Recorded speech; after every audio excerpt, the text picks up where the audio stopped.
है ये शिव महापुराण वर्णन करती है। सुबह 4 बजे से लेकर 7:30 बजे तक पीपल के वृक्ष में ब्रह्मा जी का वासा होता है। 7:30 बजे से लेकर 10:30 पौने 11 बजे तक पीपल के वृक्ष में भगवान विष्णु का वासा होता है। 10:30 बजे से लेकर पीपल के वृक्ष में 11:30 बजे तक पितरों का वासा होता है।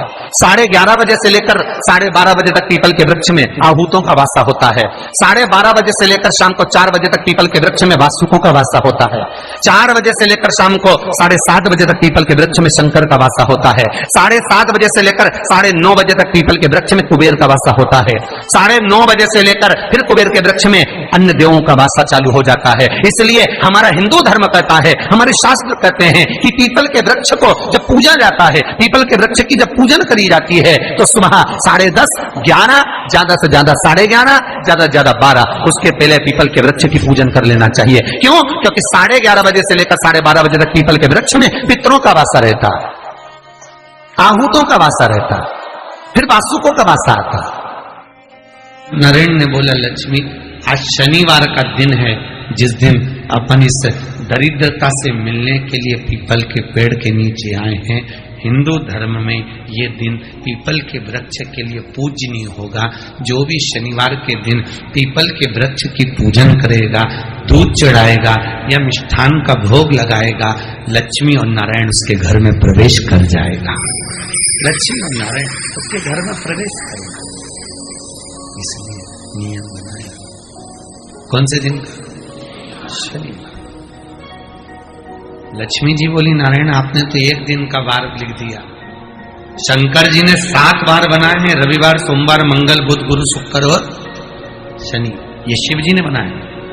अब एक दिन आपने अपना बना लिया, बाकी के दिन अगर कोई इस पीपल के वृक्ष के नीचे आएगा और यहां तो दरिद्रता बैठी है तो उसका क्या होगा? भगवान नारायण बोले, सुन दरिद्रता, तेरे से एक विनती है, अगर कोई भी मनुष्य इस पीपल के पेड़ के नीचे अगर 7 दिन में आता है और उसके हाथ में अगर कोई सामग्री होती है तो तू उसके घर में प्रवेश नहीं करेगी।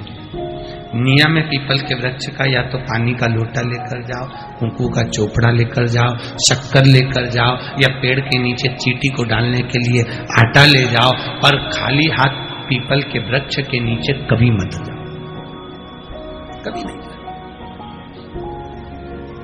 खाली हाथ जाओगे तो दरिद्रता तुम्हारे घर में प्रवेश करेगी। दरिद्रता उठकर खड़ी होकर बोली, नारायण तुमने अपनी मनमानी करी है, एक दिन मुझे भी मेरा चाहिए। भगवान ने कहा, बोल कौन सा दिन चाहिए? दरिद्रता कहती है, रविवार के दिन इस पीपल के वृक्ष के नीचे मैं दिन भर नृत्य करूं, इसमें रहूं, और जो यहां आए रविवार को मैं उसके घर में प्रवेश करूं। भगवान ने कहा, ठीक है। दरिद्रता, रविवार का दिन एक ऐसा दिन रहेगा जिस दिन तू इस पीपल के वृक्ष के नीचे नृत्य करेगी और जो आएगा इस पीपल के वृक्ष के नीचे तो उसके साथ प्रवेश करेगी। मैंने तुझे वर दिया। इसलिए हमारे यहाँ केवल पीपल का वृक्ष अगर दीवार में भी लग जाता है ना, किसी की फैक्ट्री की दीवार में, किसी के घर की दीवार में पीपल का वृक्ष अगर लग जाता है, पीपल का पौधा लग जाता है, उसको कितना भी तोड़ लो वो वापिस लग जाएगा। फिर तोड़ोगे फिर लग जाएगा। अगर पीपल के पौधे को तोड़ना है तो केवल रविवार का दिन एक नींबू, एक मिर्ची और बमूल का कांटा, ये 3 चीजें रखने के बाद में आधे घंटे बाद रविवार के दिन पीपल के पेड़ को उखाड़ कर फेंक दो। दूसरी बार कभी पीपल दीवार में लगता ही नहीं, कभी नहीं लग सकता। केवल एक रविवार, केवल एक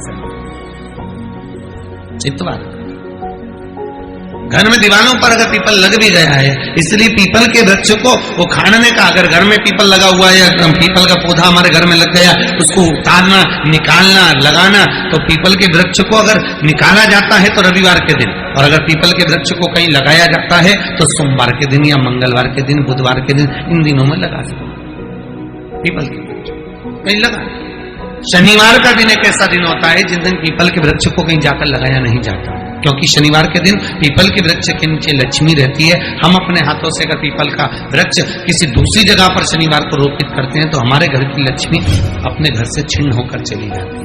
इसलिए शनिवार के दिन पीपल लगाया नहीं जाता, किसी के घर जाकर उसको वापस पलटा नहीं जाता। लग गया लग गया। प्रभु मेरी धर्म पत्नी को कहाँ रखूं आप बताओ। वो तो जहां यज्ञ होता है, अनुष्ठान होता है, दान होता है, पुण्य होता है, सत्कर्म होता है, वहां जाने को तैयार नहीं। अब करूं क्या? भगवान ने बोला एक काम करो। दुर्वासा जी बोले जिसके यहाँ रात्रि में बर्तन झूठे पड़े रहते हो उसके घर में इस दरिद्रता को लेकर तुम प्रवेश कर जाना। जिसके यहाँ रात्रि में बर्तन झूठे पड़े हो वहां लेकर प्रवेश कर जाओ। दूसरी जगह दुर्वासा जी बोले जो स्त्री घर में दोपहर के समय पर सो रही हो उसके घर में इसको लेकर प्रवेश कर जाइए। जो स्त्री दोपहर के समय में घर पर सो रही हो इस दरिद्रता को लेकर प्रवेश कर जाइए। तीसरा, जिसके यहां पर दरवाजे पर कांटे वाले पौधे लगे हों उस घर में इस दरिद्रता को लेकर प्रवेश कर जाइए। दरिद्रता कितनी सुंदर बात कही है। दाता और विधाता कौन कौन? दाता और विधाता। लक्ष्मी और दरिद्रता के सगे भाई हैं। कौन कौन? दाता और विधाता। दाता को फिटकरी प्रिय है, विधाता को नमक प्रिय। ये दोनों हमेशा लक्ष्मी को और दरिद्रता को दोनों को समझाते थे, दोनों में प्रेम बढ़ाते थे। आज भी हिंदू धर्म की रीति है। यहां तो ठीक है, जिसके यहां पर भी अगर थोड़ी सी भी परेशानी होती है, थोड़ा सा क्लेश होता है, अशांति होती है, लक्ष्मी नहीं टिक रही हो, काम नहीं बन रहे हो, बहुत प्रयास करा जा रहा हो और हमारा कार्य नहीं होता, तो क्या करते हैं? फिटकरी और नमक को पानी में डाल देते हैं और घर में पोछा लगा देते हैं। आप लोगों ने आजकल फेसबुक पे भी पढ़ा होगा, व्हाट्सएप पे भी पढ़ा होगा। तो क्यों लिखा उसमें? उसका कारण ही केवल रहता है कि दाता और विधाता की प्रियता। माता ख्याति के जो 4 बच्चे हुए उसमें जो 2 लड़के हैं दाता और विधाता, उसकी प्रियता, उसकी पूर्णता। अब